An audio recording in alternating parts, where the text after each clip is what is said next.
example of how we're not making teams work hard enough to score against us. Which was your point right at the start? I'm not trying to say I was right, but no, but it's that point because they dominated in open play, and that's a sucker punch twice, literally the same situation. So. Yeah, listen, over the last 2 games, it's been 3 set pieces. Yeah. So we have to be more acute on them. We have to be putting the work in training and making sure that we're not giving cheap goals away from set pieces. How much is that? Because I know you loved studying the iPad in your role. How much is that is on the players to do when they go back to their rooms in the night, or how much is it on the coaching staff? Yeah, listen, you do the walkthrough, all the information and stuff on the pitch, but at the end of the day, there's iPads and you have to know your roles. And listen, sometimes in football, there's things that happen that you can't plan for, but it's about, as players, you have to adapt in that moment. I'm loving the insight. I'm loving it. All right, then, let's get some more insight. Gwen Harris, she's been busy in commentary, but she's come down pitch side for a little chat with Alex.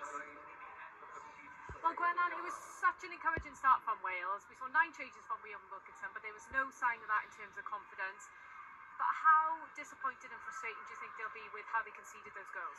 Yeah, they will be disappointed. I think it's been actually a pattern that we've seen maybe over the last year where we are conceding from set pieces. Obviously, you prepare for that with players in certain positions, but you've also got to be able to adapt and make those changes as you're on the field. Senior players need to speak up, and it is disappointing to see them conceding twice in very similar fashion.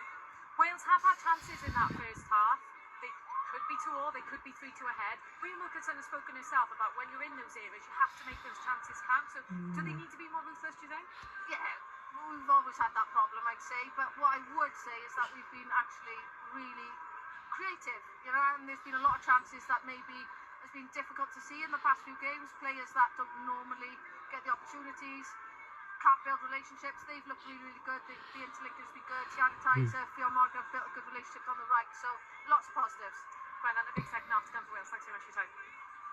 Yeah, we're going to talk about the second half very, very soon. But first, I think we need to learn more about Kayleigh and the coaching, because it's coming out, isn't it, in the chat. Before we talk about that, I want to ask you also about Saturday. It was your farewell to the Welsh fans as well. Did you enjoy yourself, first of all?